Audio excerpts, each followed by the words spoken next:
Seorang anak selalu dibully teman-teman kelasnya. Bahkan para pembuli juga berani mengganggu orang tua anak bernama Nezuko ini. Namun di kelas itu ada salah satu pria yang baik kepadanya bernama Tanjiro. Hari itu Nezuko ditendang masuk ke dalam lumpur oleh teman-temannya. Karena sebelumnya ketika ia akan pulang, ia tidak menemukan sepatunya di lokernya. Ternyata para pembuli ini sudah membuang sepatunya ke dalam lumpur. Alhasil Nezuko harus pulang dalam keadaan kotor dan di jalan tidak sengaja bertemu dengan adiknya. Ketika melihat kakaknya, adik Nezuko menangis. Begitu pula dengan kedua orang tuanya. Sang ayah ke sekolah untuk protes kepada guru Nezuko, namun guru Nezuko hanya menanggapi dengan biasa saja. Ia menyuruhnya untuk diam saja karena sekolah ini sebentar lagi akan tutup. Karena memang murid-muridnya sudah tidak ada lagi. Esoknya ketika Nezuko datang ke sekolah, meja Nezuko sudah dicoret dengan tulisan yang tidak pantas. Perempuan rambut pirang bernama Amane inilah dalang dari perbuatan teman-temannya. Esoknya lagi-lagi Nezuko menemukan ada sebuah bangkai hewan di lacinya. Salah satu pembuli mengadu kepada guru mereka, namun ibu guru terlihat diam saja dan terus menulis di papan tulis. Tanjiro kemudian menegur pemuda itu karena tingkahnya yang kekanakan. Tanjiro bahkan menegur Amane untuk menghentikan perbuatannya. Laki-laki pembuli ini langsung membela Amane bahwa Amane tidak bersalah. Anak-anak itu kemudian tertawa-tawa sendiri melihat kertas yang digambar Amane. Tiba-tiba saja bu guru mulai gelisah dan kemudian berlari keluar dan ia tiba-tiba muntah. Anak-anak murid makin mengolok-oloknya dan tidak ada rasa hormat. Ketika Nezuko pulang, ia menemukan ayahnya sedang diobati karena sebelumnya ia ditendang oleh anak-anak yang membuli Nezuko. Orang tua Nezuko kemudian memutuskan untuk menyuruh Nezuko untuk tidak usah datang ke sekolah daripada ia mengalami perundungan terus-menerus. Jadilah Nezuko dengan gembira berbahagia di rumah saja dan bermain dengan sang adik. Di sekolah, anak-anak mulai bosan karena tidak ada bahan untuk dibully. Kemudian ia memanggil salah satu anak bernama Rumi. Karena tidak ada yang bisa dibully, jadilah Rumi yang diminta anak-anak itu untuk pergi ke rumah Nezuko menyuruhnya ke sekolah. Rumi datang ke rumah Nezuko dan berbasa-basi menanyakan kabarnya. Ia juga berpura-pura datang untuk meminjam sebuah DVD milik Nezuko. Dan diam-diam ketika Nezuko berbalik, ia mencoba memoto Nezuko. Namun usaha Rumi gagal karena Nezuko melarang anak itu memotretnya. Rumi akhirnya jujur kepada Nezuko jika Nezuko tidak datang ke sekolah, dirinya lah yang akan dibully oleh geng Amane. Tapi Nezuko masih bersikeras tidak ingin lagi datang ke sekolah. Jadilah esoknya anak-anak ini membuli Rumi dengan mengurungnya ke dalam sebuah loker. Rumi mengatakan bahwa Nezuko enggan ke sekolah karena tidak suka pada mereka. Kemudian mereka juga membuli Rumi dengan menggunting rambutnya sembarangan. Namun Rumi di sini terlihat menyukainya. Rumi berusaha berbaur dengan geng Amane agar diterima oleh Amane. Bahkan Rumi mengatakan kepada Amane bahwa ia ingin menghabisi Nezuko.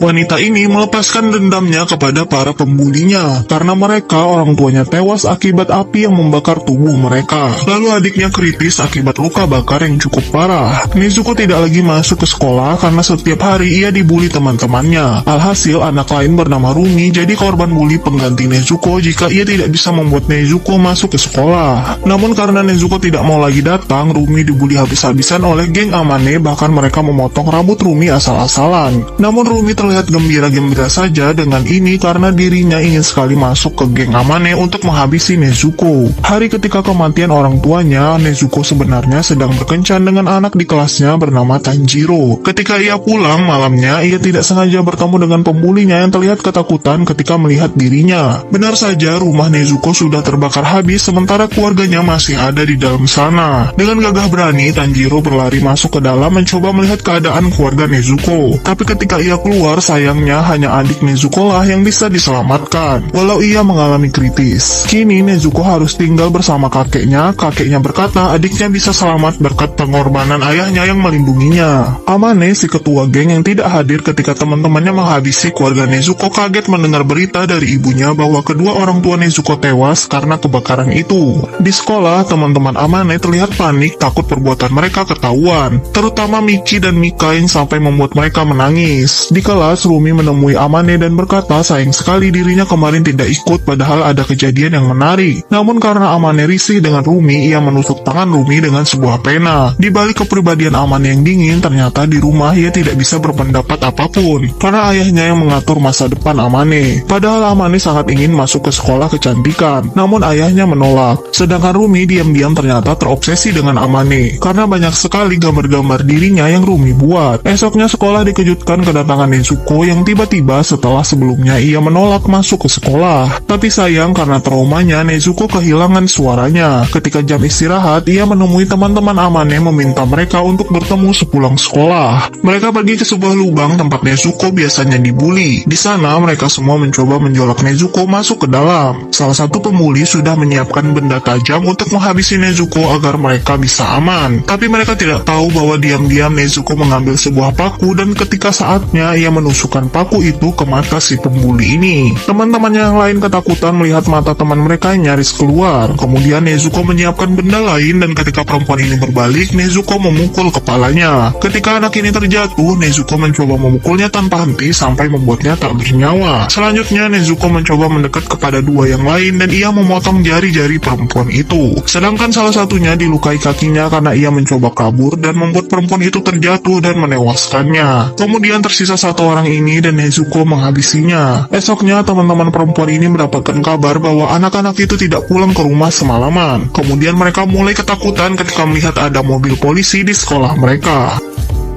Setelah melampiaskan dendamnya kepada para pembuli yang menghabisi kedua orang tua Nezuko, kini di sekolah teman-teman para pembuli itu kehilangan anak-anak yang dihabisi Nezuko. Polisi sampai datang ke sekolah untuk memeriksa. Kemudian ketika Nezuko hendak pulang, ia tidak sengaja bertemu dengan pembuli lain di jalan. Pria itu menjolak Nezuko dan tanpa sadar ternyata Nezuko sudah lebih dulu menusuknya. Kemudian ketika pria ini lengah, Nezuko langsung menggores pipi pria itu sampai membuatnya robek. Pria itu kemudian ketakutan dan mencoba kabur dari Nezuko yang terus mendekat kepadanya. Sampai akhirnya pria itu kemudian terjatuh ke bawah jurang sampai membuat kakinya patah. Dan Nezuko di sana hanya dia memandangi pria itu akan tewas perlahan-lahan. Semenjak hari itu Nezuko hanya berbaring di rumah kakeknya dan tidak mau datang ke sekolah. Tanjiro, pria yang menyukai Nezuko, datang untuk menjenguk dirinya walau Nezuko enggan untuk berbicara kepadanya. Kakek Nezuko berkata kepada Tanjiro bahwa sebentar lagi ia akan membawa Nezuko kembali ke Tokyo dan tinggal di sana. Esoknya teman-teman pembuli lain menelpon suruhan mereka Rumi dan mengatakan bahwa anak-anak lain menghilang kemungkinan adalah perbuatan Nezuko. Mereka harus menghabisi Nezuko sebelum mereka yang dihabisi. Tapi ketika mereka diam-diam akan menyerang Nezuko dengan panah itu sempat meleset. Nezuko kemudian diam sejenak dan pria itu berteriak ia sempat menembak ayah Nezuko dengan panah yang ia pegang. Kemudian salah satu anak lain mencoba menyerang Nezuko dengan menabraknya. Pria itu sempat akan mencium Nezuko namun Nezuko menolaknya. Akhirnya ia mencoba akan menghabisi Nezuko dan diam-diam Nezuko sudah mengambil tang untuk menyerang pria itu. Benar saja sebelum pria itu menyerang, Nezuko sudah mencolokkan hidung pria itu dengan tang tersebut. Sedangkan teman yang lain tidak sengaja menembakkan panah itu ke kepala temannya sendiri. Ketika pria itu akan kabur, Nezuko sudah bersiap di belakang menyerang anak ini. Kemudian pada akhirnya pertarungan ini dimenangkan oleh Nezuko dan mereka semua sudah tewas dihabisi. Di sekolah, orang tua para pembuli datang ke sekolah menemui kepala sekolah menanyakan kabar anak mereka. Namun lagi-lagi bu guru terlihat malas-malasan menanggapi mereka semua dan hanya menjawab sekenanya. Di satu sisi, Nezuko kembali ke rumah sakit melihat keadaan adiknya yang kritis karena mereka semua sebentar lagi akan pindah dari neraka ini. Tanjiro yang menyukai Nezuko meminta izin kepada neneknya yang sudah tua untuk pindah ke Tokyo karena dirinya tidak ingin berpisah dari Nezuko. Sedangkan anak terakhir yang masih ada yakni Rumi diam-diam mencoba ke arah lumpur tempat Nezuko biasa dibully dan ia tidak sengaja terjatuh ke dalam jurang itu. Ia tidak sengaja menemukan tubuh teman-temannya yang lain terkubur di sana. Ternyata Rumi mencoba menelpon si ketua geng Amane berkali-kali. Namun Amane tidak suka kepadanya, tidak mau menjawab telepon tersebut. Sampai esok paginya Rumi tidak berhenti menelpon dan akhirnya Amane menjawab teleponnya. Ternyata Rumi ketakutan akan dihabisi Nezuko dan meminta Amane melindunginya. Tentu saja Amane enggan, apalagi ketika mereka menghabisi orang tua Nezuko, ia tidak ikut-ikutan dan itu semua ide dari Rumi sendiri. Karena memang Rumilah yang ingin membakar rumah Nezuko untuk membuktikan kepada geng ini bahwa dirinya berani. Tapi ketika mereka akan pergi, Amane memilih pulang dan tidak tertarik dengan ide Rumi. Kembali ke masa kini, Amane sedang berjalan sendirian dan tidak sengaja Nezuko melihatnya. Nezuko kemudian berhenti sebentar hanya untuk mengobrol dengan Amane. Mereka berdua kemudian berbicara layaknya teman lama. Usut punya usut, ternyata mereka dulunya adalah teman dekat. Sampai akhirnya mereka mulai menjauh karena Tanjiro mulai mendekati Nezuko. Amane sebenarnya cemburu karena ia begitu menyukai Nezuko, tapi Nezuko malah meninggalkannya demi dekat dengan Tanjiro. Tanjiro. Setelah mengobrol, Amane pun akhirnya pergi dan Nezuko sempat memanggilnya untuk tetap bersemangat. Kemudian Amane menangis berlutut kepada Nezuko untuk meminta maaf kepadanya karena selama ini membulinya. Dan akhirnya keduanya saling memaafkan. Tapi tiba-tiba ketika Amane akan pulang sendirian, diam-diam ada yang berlari ke arahnya dan itu adalah Rumi yang mencoba menyerangnya namun gagal.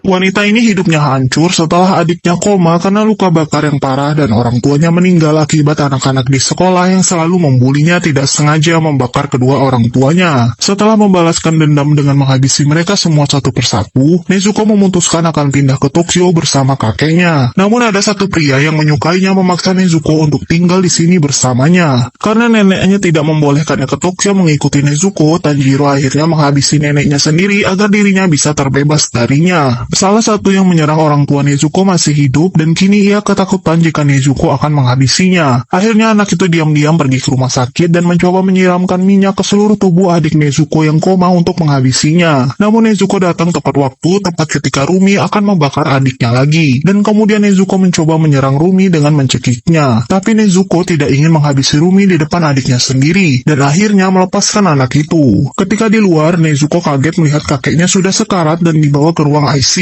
Nezuko terpikir seseorang yang mungkin melakukannya, dan jadilah Nezuko mencoba bertemu dengan Tanjiro. Ia memaksa untuk melihat tangan Tanjiro, dan benar saja tangannya dilumuri cairan merah bekas menghabisi kakek Nezuko agar Nezuko tidak jadi ke Tokyo. Tanjiro begitu terobsesi dengan Nezuko walau Nezuko tidak ingin bersamanya. Sampai tiba-tiba mereka dikagetkan seseorang yakni Rumi yang datang. Rumi kemudian mencoba menceritakan bagaimana mereka menghabisi orang tua Nezuko di depannya, dan membuat Nezuko tidak sanggup mendengar penderitaan orang tuanya saat itu. Tak lama ketika Nezuko mendekat, Rumi kemudian menusuknya dengan pisau. Tanjiro mencoba menyelamatkan Nezuko dengan menghantamkan dirinya kepada Rumi. Ia juga meninju Rumi bertubi-tubi sampai membuatnya tidak bisa bergerak. Sementara di lain sisi, Nezuko tidak sengaja melihat sebuah foto dari dalam tas Tanjiro. Foto ayahnya yang terbakar melindungi adik Nezuko. Ternyata Tanjiro yang sangat menyukai fotografi ketika masuk ke dalam tidak sengaja melihat hal heroik itu dan memotonya. Karena memang sebelumnya Tanjiro berlari ke dalam rumah Nezuko ketika kejadian itu, dan keluar bak pahlawan menyelamatkan adik Nezuko yang sekarat. Ternyata ketika di dalam, ia malah sengaja membiarkan ayah Nezuko terbakar, namun dirinya ingin memoto momen langka tersebut. Nezuko begitu syok mendengar perbuatan Tanjiro. Sampai akhirnya, karena Nezuko mencoba menyerang Tanjiro, akhirnya Tanjiro menghabisi Nezuko dan kemudian berniat untuk memotretnya untuk terakhir kalinya. Namun ketika kamera mengarah ke Nezuko, Nezuko berhasil menemukan sebuah pemanah dan mengarahkan tepat ke lensa Tanjiro, yang menembus menusuk matanya. Akhirnya mereka semua harus tewas tanpa Nezuko berhasil mengejar mimpinya ke Tokyo bersama adiknya.